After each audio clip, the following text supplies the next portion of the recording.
Шикләүләр коронавирус белән авыручыларның саны арту сәбәпле кертелә дип аңлаттылар Роспотребнадзорда. Тик августның беренче атнасында 357 кешегә ковид диагнозы куелган булса, сентябрь башына ул 17%-ка арткан. Шулай ук вакцина ясатучыларның кимүе дә сәбәп булды диләр. Август айында 201 мең кеше прививка кадаткан булса, сентябрьдә 80 мең генә. Сезонлы авырулар чорына вакцинасыз керү бик куркыныч ди санитар табиблар. Авыручыларның күбесе өлкән яшьтәгеләр.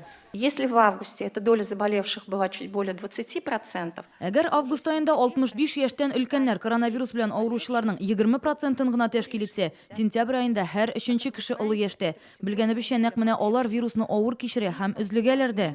При заболевании новой коронавирусной инфекции. Вакцина ясатырга кирәк инде, курыкмыйча. Гаиләләре белән авырталар бит менә. Күп кеше, безнең менә минем кызым семьясы белән авырта инде менә. Общественный урыннарга барган кешегә обязательно, наверное, кирәк дип саныйм.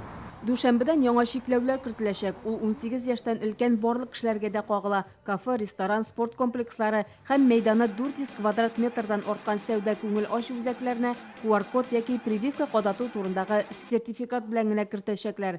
Кодны дәүләт хезмәтләре порталында яки Стоп коронавирус мобиль кушымтасында алырга мөмкин.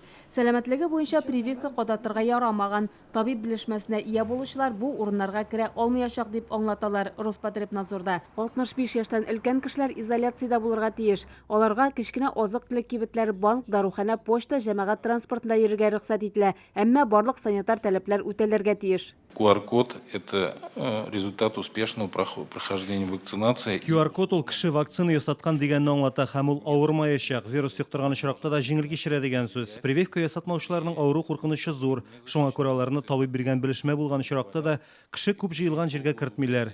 QR 1 ел гамәлдә булачак. В течение года у тебя действует QR-код после вакцинации. Шикләүләр кертелгәннән соң прививка кадатырга теләүчеләр күп булачагын фаразлап, вакцина ясату үзәкләре дә арттырылачак диләр Сәламәтлек саклау министрлыгында. Әлегә 130 пункт эшли. Кирәк булса 350-гә кадәр җиткерәчәкләр. Мобиль пунктлар салкыннарга кадәр янәдән метро яннарында эшли башлар дип көтелә. Шул исәптән сәүдә үзәкләрендә дә туктатылмаячак. Как проникнуть внутрь торгового центра?